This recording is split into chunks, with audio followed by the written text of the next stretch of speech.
Thank you, Mrs. Pimbo, for the kind introduction.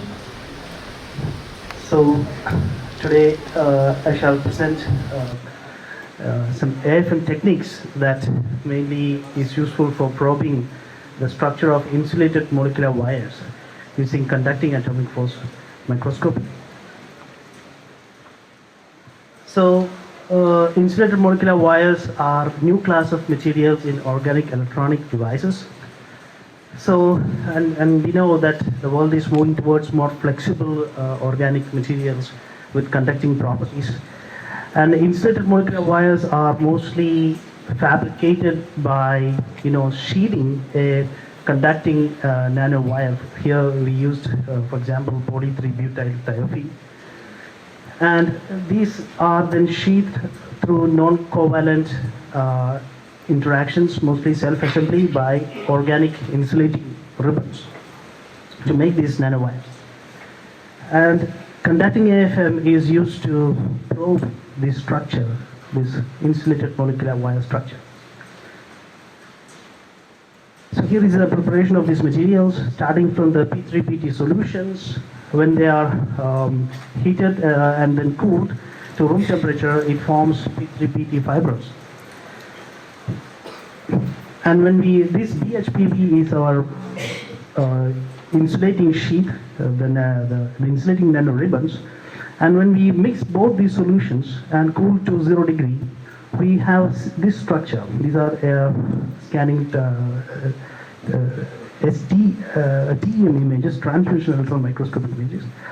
So here what we see here is that these P3BT fibrils are nucleating around these ribbons. And this is not the structure we want. Actually, it forms a very nice shish kebab structure, but that's not what we want actually.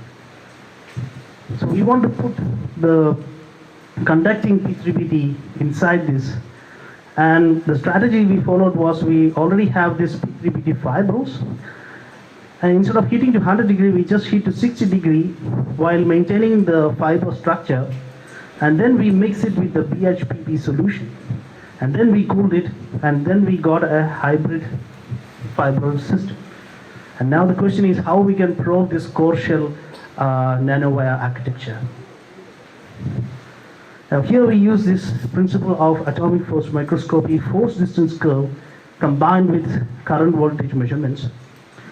As Dr. Cho in the morning presented the theory behind this, so I'm not probably going into details, but quickly we use this AFM force distance curve where we plot we approach our tip and the sample and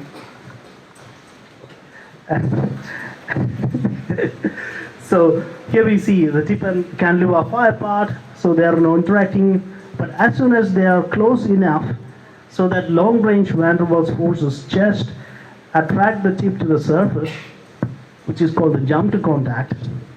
So the tip is just on the surface of the sample, and then we load where the tip penetrates to the sample, and then unload, and there is while unloading, the tip snaps out of contact due to the adhesion forces.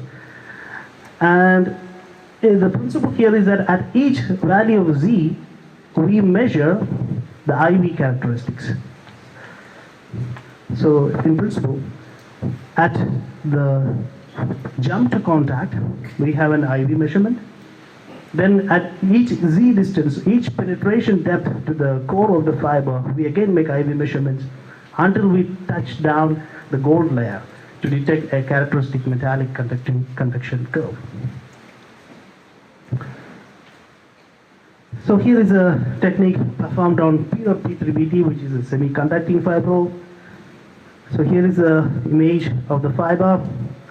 And here's a force curve which shows the jump to contact and then concomitant measurement of the IV. As soon as the tip touches the fibers, it sends the current. And while it penetrates a depth of 2.6 nanometer, we have the typical semi-conducting behavior.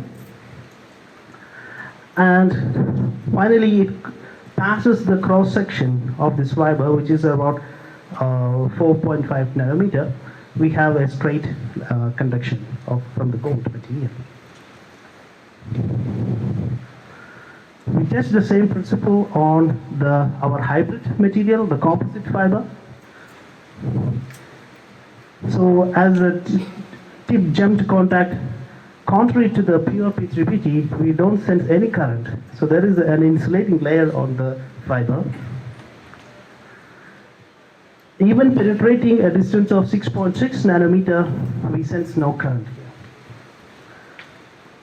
Only while reaching the fiber core, we start to see some current. And typical semiconducting behavior of the P3PT. So that shows that we have an insulating layer on top of the conducting fiber.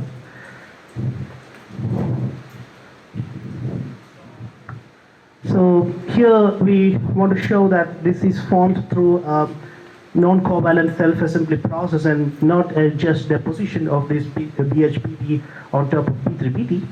So here we show a control experiment where on the surface of P3PT we deposit these cables, and then we perform the same experiments. Again, jump to contact, no current, penetrating,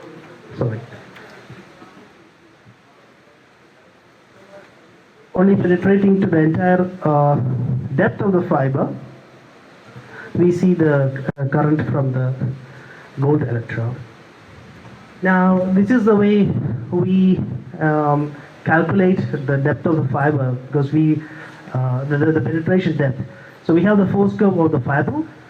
Then we also perform the same tip on the force measurements on a stiff material, which is called mica. So the force curve actually is the deflection is what we measure is actually a sum of deflection and tip penetration. So if we perform it on a stiff material, we can subtract this deflection effects and we can extract the penetration depth. And this is how we do it. So we have seen that this insulated layers forming over the conducting fiber on single points. Now we wanted to show the proof of concept of these materials in applications. So this is where we perform this CAFM current mapping. So we can see the effect of this coating over the entire length of the fiber. Now the unique feature of these fibers is that this coating process happens across the length of the fiber over very large distance over the distance of 5 micrometer. So here we have this ground gold terminal. We have a silicon oxide channel about 5 micrometer. We have an isolated electrode. So here is our conducting AFM tip, and we deposited our materials across as shown here. This is our AFM tip, cantilever. And then we measure the topography, and in the current sensing AFM, together with the topography, we also map the current that is flowing between the tip and the sample. So on the grounded electrode, definitely we should see the current. And while it goes over the fibrils, we shouldn't see the current because there is an insulated layer. And while the channel, also we don't expect any current. And also on the fiber, on the isolated electrode, we don't expect current. But on the isolated electrode itself, there should be current, because then only we prove the concept of these cables, insulated molecular wire cables. So here is the CAFM images of P3PT alone, the topography, and the bottom here we have the current maps. And we can see that in the topography we have the fibrils. This is a 10 micrometer scan, and the current contrast is uniform. That means it's uniformly conducting. So we have conducting everywhere. On the P3PT alone, we only have conduction on the grounded electrode. The fiber on the electrode are non-conducting, insulating. Channel is devoid of current, and also the isolated electrode, there is no current. On the hybrid film of the cables, the insulated molecular wires, only the channel is devoid of current, and the cable is able to successfully transfer the current from the ground to the isolated electrode. So there we show the proof of concept. Now in the application of these materials we tested in organic field effect transistor devices, where we coat these insulated molecular wires on OFET devices, and we measure the hole transport, where we give a negative gate voltage at different values, and we probe the field application of the current. So here is the transfer curves here, and here is the increase of the current as we increase the gate voltage, showing the field effect properties, enhancement. So in conclusion, we have shown CAFM provides compelling evidence on the conducting core insulating shell supramolecular structure of insulated molecular wires.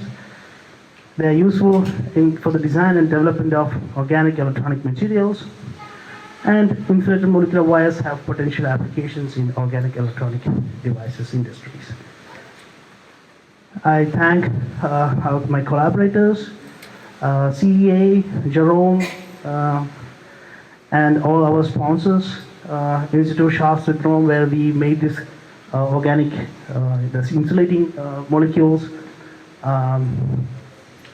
the funding agency, and also the Parksys Chips for the invitation and the opportunity to be here. Thank you very much.